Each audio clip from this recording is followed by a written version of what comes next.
সদায় বিকেন্দ্ৰীকৃত শাসন ব্যৱস্থা যেটো গান্ধীজীৰ সপোন আছিল, যেটো ভাৰতীয় জনতা পাৰ্টিৰ সপোন, যেটো আমাৰ অন্তোদয়া দৰ্শনৰ সৈতে খাপ খায়, সেয়াই হ'ল যে বিকেন্দ্ৰীকৃত শাসন ব্যৱস্থাৰে বিকেন্দ্ৰীকৃতভাৱে গাঁৱৰ তৃণমূল পৰ্যায়লৈকে গুড গভৰ্নেন্সৰ সকলো ফল সকলো যাতে পায়।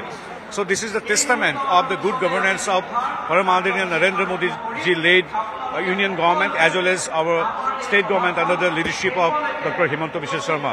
So this is a testament, and these elected members of our local bodies, our panchayats, they are the real bridges between the people and the government. এখেতসকল হ'ল সাকু শক্তিক এখেতসকলে এতিয়া সংযুক্ত কৰে সদায় গাঁওবাসী ৰাইজ গাঁৱে ৰাইজৰ সৈতে চৰকাৰখনক। গতিকে এখেতসকল অতি গুৰুত্বপূৰ্ণ। তেখেতসকলৰ কৰ্তব্যনিষ্ঠা, তেখেতসকলৰ জনপ্ৰিয়তা, তেখেতসকলৰ আস্থাৰ ওপৰত আমাৰো গভীৰ প্ৰত্যয়ৰ আস্থা আছে।